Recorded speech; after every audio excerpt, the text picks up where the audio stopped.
হে আমার বিবি শোনো, রসুল আমাকে দ্বিতীয় সেনাপতি বানিয়েছেন, মানে আর আমি ফিরে আসছি না। বিবি রে, আমার সন্তানদেরকে আমার রাস্তায় দিয়ে দিও, আমার মতো মুজাহিদ বানিয়ে দিও। এই বলে জিহাদের ময়দানের দিকে দৌড়তে লাগলেন। এরপরে আব্দুল্লাহ ইবনে রাওয়াহা বিবিকে বলছে, তেলাওয়াত বন্ধ করো, তোমার সঙ্গে আমার জান্নাতে দেখা হবে। তবে শুনে নাও হে আমার বিবি, আমাকে রাসূল মুতার প্রান্তে তৃতীয় সেনাপতি বানিয়েছেন। আমি এখন আল্লাহর রাস্তায় চলে যাচ্ছি, আমি শহীদ হয়ে যাব, তোমার সঙ্গে আমার জান্নাতে দেখা হবে। এই বলে বেরিয়ে গেলেন। তিনটে শহীদ হয়ে মুতার প্রান্তে তারা দুনিয়া থেকে চলে গেলেন। তারা জানতেন ইন্নাল্লাহ আশতারা মিনাল মুমিনিনা, আমরা মুমিন, আমরা আল্লাহকে জান দিয়ে দিয়েছি। ইকাতিলুনা ফি সাবিলিল্লাহ, আল্লাহর রাস্তায় নিজেদেরকে জান দিতে হবে। আয়াকতুলুনা ওয়া ইকতালুনা, হয় আমরা কতল হয়ে যাব, না হয় কতল করব। আল্লাহর রাস্তায় দাঁড়িয়ে হয় তুমি কতল হয়ে যাও, না হয় তুমি বিপক্ষকে কতল করে দাও। ওয়া ইকতালুনা ফি সাবিলিল্লাহ, আল্লাহর রাস্তায়। তারা জানতো কখন জান দিতে হবে, তাদের এটা জানা ছিল। জানা নাই আপনার আর আমার। ভাইরা আমার,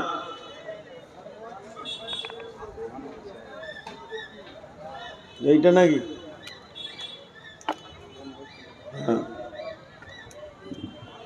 জান মাল এমন একটা জিনিস আমাদের বিক্রি হয়ে আছে। হযরতে যায়েদ রাদিয়াল্লাহু তাআলা না শহীদ হয়ে গেলেন, পতাকা নিলেন জাফর ইবনে আবি তালেব। জাফরের ডান হাত কেটেছে, বাঁ হাতে করে ধরেছে, বাঁ হাত কেটেছে, দুই পায়ে করে জড়িয়ে ধরেছে, পা কেটে দিয়েছে, দাঁতে করে ইসলামের পতাকাকে ধরে আছে। তারা জানতো যে আমাকে কেন বানানো হয়েছে।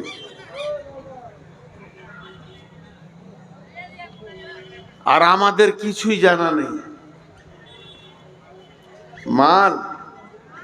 মাল কখন ব্যয় করতে হয় তারা জানে।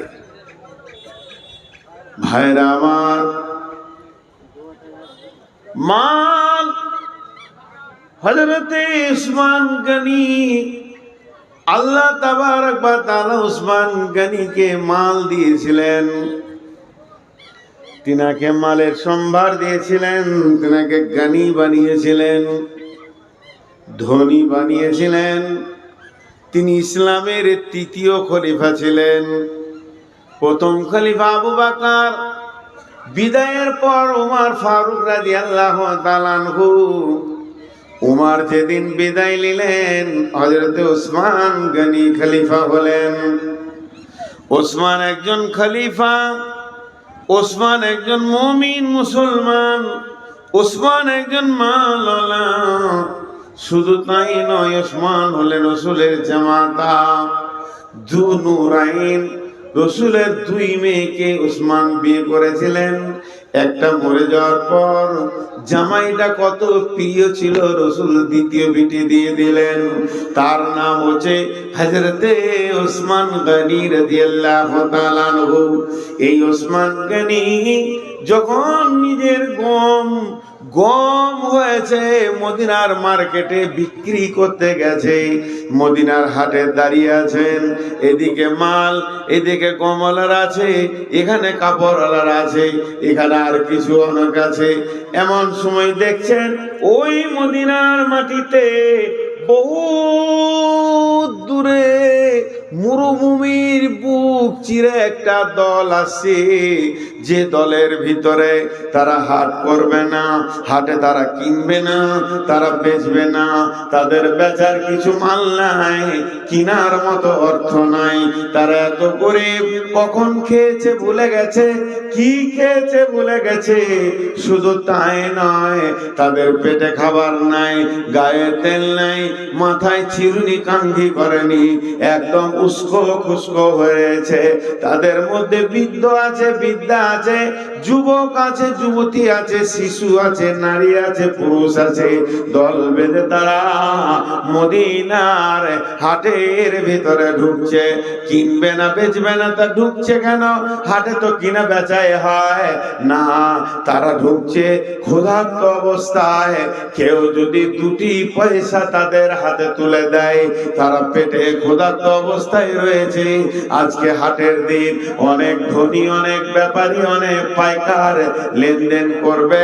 যদি কারো দিল বলে যে কিছু দান করব, ওই মালটা পেলে খেয়ে বাঁচবে, এই অবস্থায় ঢুকছে। আর যে লাইনে ঢুকছে, যে রোডে ঢুকছে, ওই জায়গাতে হযরতে ওসমান গমের ঢেরি লাগিয়াছে।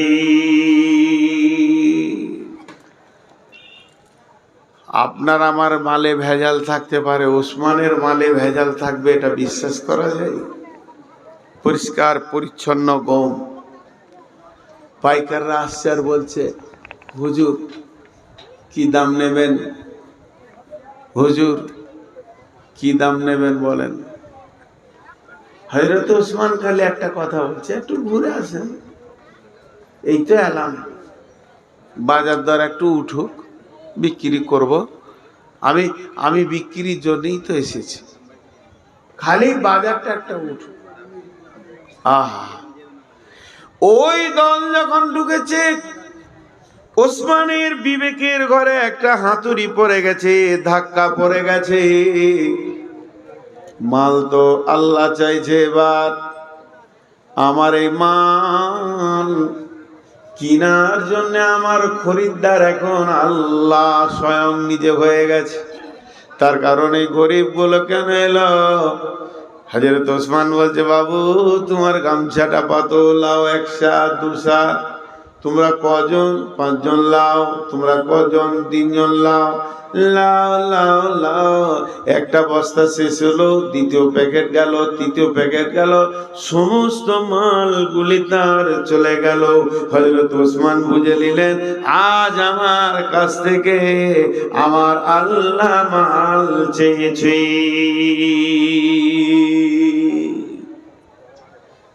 চলে গেল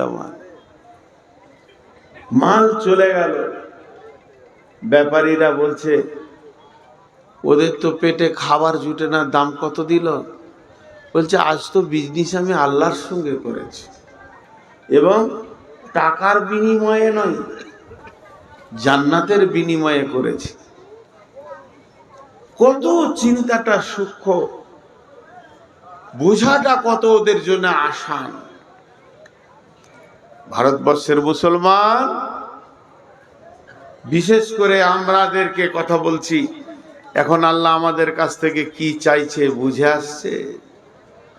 রেডি হয়ে যান, রেডি হয়ে যান। দুর্গমগিরি কান্তর মরু দুস্তুর পারাবার, লঙ্ঘিতে হবে রাত্রিতে যাত্রীরা হুঁশিয়ার। ফুলিতেছে জল, দুলিতেছে তরি, ভুলিতেছে মাঝি পথ। কে আছো নওজোয়ান, হও আগুয়ান, হাগিছে ভবিষ্যৎ। জি, কে আছো নওজোয়ান, হও আগুয়ান, হাকিছে ভবিষ্যৎ। আল্লাহ তাবারাক ওয়া তাআলা বলছেন, বিবাইকুমুল্লাযী বায়াতুম বি ওয়াদাল্লাহু হাক্কান ফিত তাওরাতি ওয়াল ইনজিলি ওয়াল কুরআন। এই ওয়াদাটা আমি শুধু কোরআনে করেছি তা নয়, এই প্রতিশ্রুতিটা আমি তৌরাতে দিয়েছি, ইনজিলে দিয়েছি, আবার কোরআনে দিলাম। মুসলমান তোমরা শোনো, পূর্বপুরুষ থেকে জান মাল আল্লাহ কিনে রেখেছেন। তোমরা জান মাল এনে আমাকে দেবে, আর আমি তোমাদেরকে জান্নাত দেব। এই ওয়াদাটা শুধু আজকে নয়, ফিত তাওরাতি ওয়াল ইনজিলি ওয়াল কুরআন। তাওরাতে করেছে, ইনজিলে করেছে, কোরআনে করেছে। অতএব মুসলমান, তুমি রেডি হও তোমার মাল আল্লাহর জন্য। টেবিলটা দেখতে পেয়েছিস না?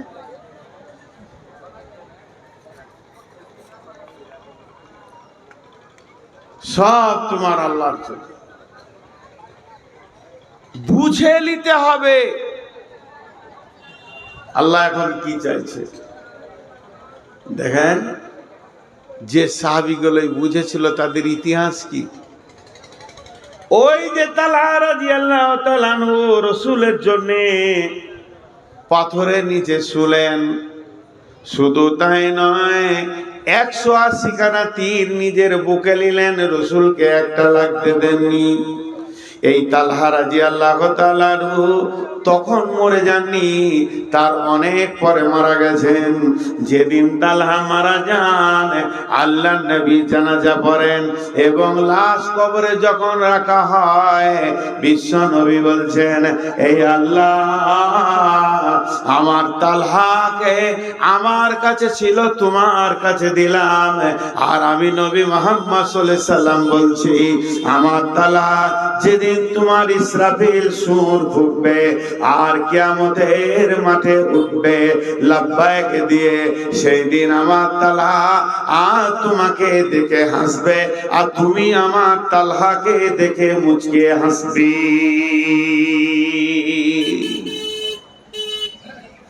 হরিশ্চন্দ্রপুর স্টেশনে আপনি গিয়েছেন কেন? আপনার এক বন্ধু আসছে কলকাতা থেকে, ট্রেন থেকে নেমেই দেখবেন দুইজন মুখে মুখে দেখা হলে মুচকি হাসি হবে। হাসিটা অটোমেটিক আসবেই।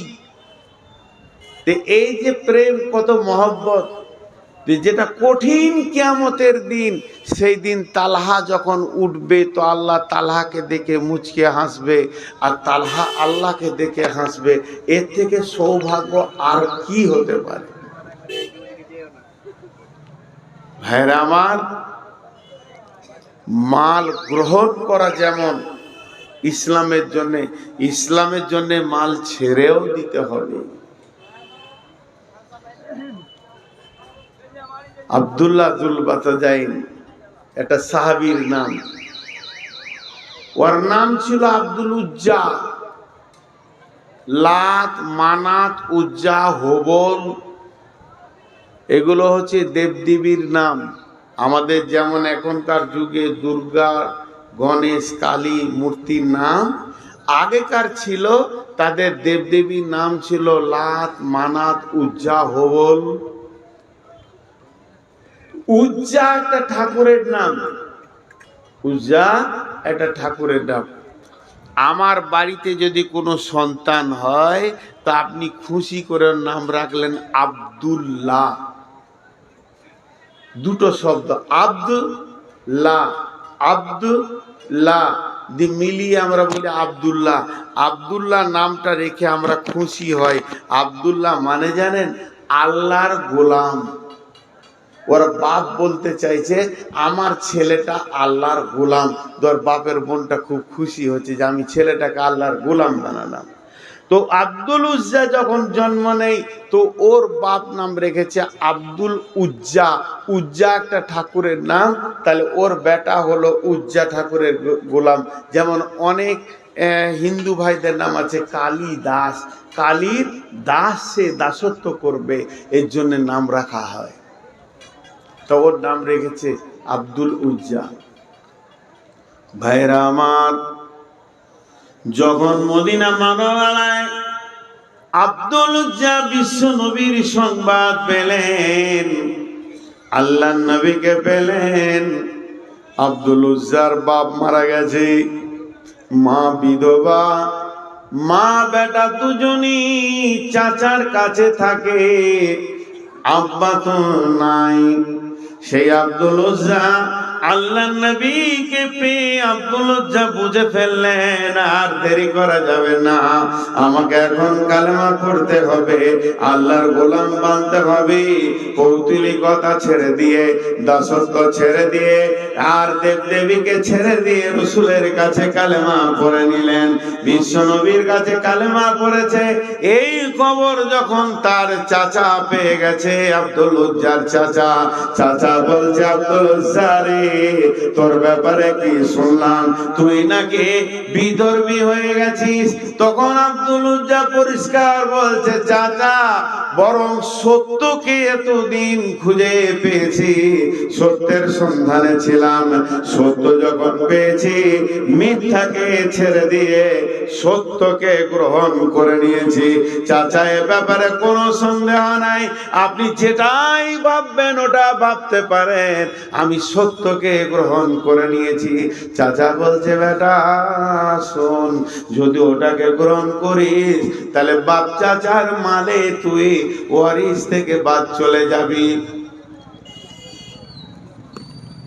আব্দুল উজ্জা বলছে, সমস্ত মালকে ত্যাগের বিনিময়ে যদি আমি আল্লাহ এবং রসুলকে পেয়ে যাই তাতেও আমার কবুল আছে, তাতেও আমার মত আছে, তারপরও আমি কোনোদিন পেছন পা হব না। চাচা তখন বলছে, এখনই বাড়ি থেকে বের হয়ে যা, একটা সম্পদ তুই পাবি না। আব্দুল উজ্জা বলছেন, চাচা আমার একটা বক্তব্য শোনো, আপনিও যদি ইসলাম গ্রহণ করতেন তা কত ভালো হতো। ইসলাম একটা সুন্দর, ওর ভিতর আরো চলে গেল, নিজে তো ছাড়ে না, আবার আমাকে দাওয়াত দেয়, এটা কেমন করে হতে পারে। আব্দুল উজ্জার চাচা রেগে গিয়ে ওকে বাড়ি থেকে বের করে দিল। তোর গায়ে যে কাপড় চোপড় আছে সব খুলে দে। ব্যাচেলিয়ার ছেলে, যুবক ছেলে, পরিপূর্ণ যৌবন হয়ে গেছে, জামা গেঞ্জি সব খুলে ফেলে দিল, এবার শুধুমাত্র লুঙ্গিটা আছে, এটা কেমন করে খুলবে। কিন্তু ওর মা, চাচা বলছে, আব্দুল উজ্জা দাঁড়িয়ে যা, তুই বাড়ি থেকে বের হয়ে এসেছিস, দাঁড়িয়ে যা, তোকে পরনের লুঙ্গিটা খুলে দিতে হবে। মনে মনে চিন্তা করছে, এবার তো আমি ন্যাংটা হয়ে যাব। আব্দুল উজ্জার চাচা চিন্তা করছে, তোকে ন্যাংটা করে ছাড়বো, বেজ্জতি করে ছাড়বো। ওর মাথা, ওর মগজ ওর মতো চিন্তা করছে, আর আব্দুল উজ্জা চিন্তা করছে, ইসলাম ভালো, আল্লাহ ভালো, রসুল ভালো, সমস্ত গুলি পাক, আর আমার গায়ে রয়েছে বেঈমানের নাপাকের কাপড়। তাই আমার আল্লাহ কৌশল করে কাপড়টা খুলিয়ে নিচ্ছে। কাপড়টা খুলে দিল। এডাল ব্যাচেলিয়ার ছেলে মায়ের সামনে দাঁড়িয়েছে, মা একটা কম্বল ছুঁড়ে দিল, কম্বলটা দুই ভাগ করে অর্ধেক কোমরে জড়িয়ে নিয়ে অর্ধেক গায়ে নিয়ে মসজিদে নববীতে জীর্ণ শীর্ণ হয়ে হাজির হয়েছে। আল্লাহ নবী বলেন, আব্দুল্লাহ রে, তোমার হালাত কেন এমন? আব্দুল্লাহ বলছে, ইয়া রাসূলুল্লাহ, আমার হালাত এরকম হওয়ার পৃথিবীর কোনো কারণ নাই, শুধু একটা কারণ, আমি ইসলাম কবুল করেছি, আমি আল্লাহকে পেয়েছি, আমি রসুলকে পেয়েছি, তার বিনিময়ে সব ছেড়ে আসতে হয়েছে। আল্লাহ নবী বললেন, আব্দুল্লাহ, আজ থেকে তোমার নাম আব্দুল উজ্জা নয়, আমি নবী মুহাম্মদ তোমার নাম রাখলাম আব্দুল্লাহ। মসজিদে নববীতে আসাফেদের সুফার যে জায়গা আছে, আল্লাহ নবী বললেন, যাও তুমি আসাফে সুফাদের ভিতরে থাকো। আব্দুল্লাহ আসাফে সুফাদের সঙ্গে থাকতে লাগলো। যাদের ঘর নাই, বিবি নাই, ছেলে নাই, আবার যদি কোনো হাদিয়া সাদকা আসে সেই খেজুর তারা খেতে পায়, আর যদি না আসে তাহলে না খেয়ে থেকে যায়, তাদের সঙ্গে থাকতে লাগলো আব্দুল্লাহ থাকতে থাকতে জোরে জোরে কোরআনকে তেলাওয়াত করে করে পড়তে লাগলো। অন্য সাহাবীরা আসহাবে সুফাদের মধ্যে গিয়ে আল্লাহর নবীকে বলছেন, ইয়া রাসূলুল্লাহ, আব্দুল্লাহ এমন করে কোরআন পড়ে, ওকে আস্তে করে পড়তে বলেন, আমাদের সহ্য হয় না, আমরা এত চিল্লানি শুনতে পারি না। বিশ্বনবী বললেন, তোমরা ধৈর্য ধরে নাও, আমি আব্দুল্লাহকে মানা করতে পারবো না, কারণ আব্দুল্লাহ বহু ত্যাগের বিনিময়ে আজকে ইসলামের ভিতরে এসেছে।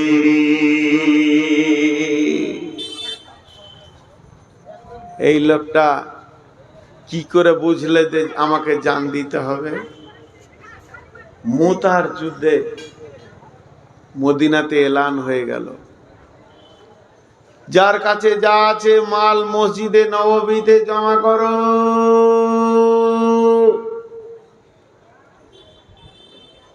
হঠাৎ যুদ্ধের ডঙ্কা বেজে উঠেছে। রোম সম্রাট, পারস্য সম্রাট, বিরাট শক্তির অধিপতি ছিলেন, তারা তখন জর্ডান বর্ডার হয়ে মুতা নামে প্রান্তে হাজির হয়ে গেছে। আর বিশ্বনবী তখন সেনাদেরকে রেডি করছে, বহুত রাস্তা যেতে হবে, তোমরা তৈরি হও নিজের নিজের মাল নিয়ে। বাইতুল মালে মাল নাই, এলান করে দাও। এখন হঠাৎ টাকা দরকার, এলান করা হলো, ও মদিনার আনসার মুহাজিরেরা, তোমাদের কাছে যার যার মাল আছে জমা করো। একবার দৃশ্যটা ভাবেন, আমি আপনাদেরকে ভাবতে বলছি। এলান হওয়ার পর যার যেমন মাল আছে ওই রকম মাল নিয়েছে রসুলের কাছে হাজির হয়েছে। আর একবার বলছি, যার যেমন মাল আছে ওই রকম মাল নিয়েছে রসুলের কাছে হাজির হয়েছে। আমি ওই আয়াতটা তাফসীরে আছি, অন্যদিকে মাথা নিয়ে যাবেন না। আব্দুল্লাহর কি আছে? তো ঘরও নাই, বাড়ি নাই, মসজিদে আসহাবে সুফফাদের সঙ্গে থাকছে। কিন্তু একটা মানুষের যেমন পেটে ব্যথা উঠলে, খুব পায়খানার চাপ দিলে উঠা বসা আর হুসফুস হুসফুস করে, আব্দুল্লাহ ওই অবস্থা করছে। কেন গো? মন দিয়ে শোনেন। আব্দুল্লাহ একবার দাঁড়াচ্ছে, একবার বসছে, একবার রসুলের দিকে দেখে, দুই পায়ে এগিয়ে যায়, আবার পেছিয়ে এসে বসে, আবার যেন উঠে দাঁড়ায়। আব্দুল্লাহ মনে মনে করে, হতভাগা আব্দুল্লাহ রে, তোর দুইটি কম্বল, এছাড়া নাই কোনো সম্বল। গায়ের যদি তুই দিয়ে দিস তাহলে গাটা খালি হয়ে যাবে, পাছাটা থাকবে ঢাকা। আর যদি নিচের কম্বলটা দিস তাহলে পাছা খুলে যাবে, গাটা ঢাকা থাকবে। তাহলে তুই কি দান করবি? আজকে মালের প্রতিযোগিতা লেগে গেছে, সাহাবীরা নিজের নিজের মাল নিয়ে মসজিদে মালের ঢেরি লেগে গেল। এখানে অমুকের মাল এলো, এখানে তসুকের মাল এলো, এখানে সে দিল, অমুক দিল, তসুক দিল, সবাই দিল। আব্দুল্লাহ রে, তোর নামটা কি এই লিস্টে আসবে না? তাহলে তোর তো আজকে একটা খেজুরও নাই, তুই সম্ভ্রান্ত ঘরের ছেলে, আজকে তোর মাল নাই, আজকে একটা খেজুরও থাকলে ওই মালের উপরে চাপিয়ে দিতিস।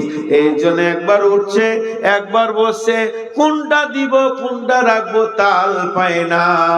এই গরিব সাহাবীটা তালের মনের ভিতরের চাহিদাটা দেখেন, বুঝে নিয়েছে এখন আমার কোন জিনিসের দরকার। এই জন্য এরকম ছটফট করতে করতে এক সময় আব্দুল্লাহ এক পা দু পা করে রসুলের সামনে চলে গেলেন। রসুলের কাছে দাঁড়িয়ে আছে। আল্লাহ রসুল বলছে, আব্দুল্লাহ তুমি তুমি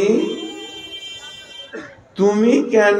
তার মানে তোমার তো মাল নাই, এখানে মাল লিয়া হচ্ছে, যারা মাল আছে তারা আসবে।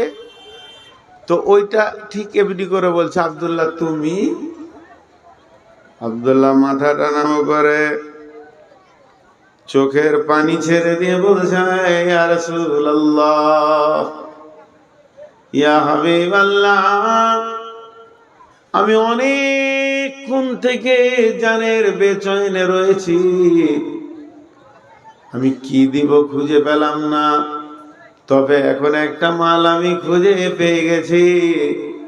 দয়ার নবী গো, যদি ওই মালটা গ্রহণ করে নিতেন আব্দুল্লাহ বড় খুশি হয়ে যেত। বিশ্বনবী বললেন বলো। তখন আব্দুল্লাহ বলছেন, ইয়া রাসূলুল্লাহ, কম্বল দুটার মধ্যে একটা দেয়া যাচ্ছে না, এছাড়া আদার্স কোনো মাল নাই। অনেক চিন্তা করে দেখলাম আমার একটা জান আছে, আমাকে এই মুতার যুদ্ধে আমার জানটা দেওয়ার মতো সুযোগ দেন। আল্লাহর নবী বললেন যাও, কবুল, তুমি ওই জিহাদে যাবে। এবার সমস্ত মাল রেডি হয়ে গেল। জিহাদে মাল সাহাবীরা যখন বেরোতে শুরু করলেন, রাসূলের সঙ্গে মোলাকাত করে আর এক এক করে বেরিয়ে যায়। এবার আব্দুল্লাহর পালা যখন পড়েছে, আব্দুল্লাহ বলছেন, ইয়া রাসূলুল্লাহ, আপনি আপনার আব্দুল্লাহর জন্য দোয়া করেন, একে যেন আল্লাহ এর জানটা কবুল করে নেয়। আব্দুল্লাহর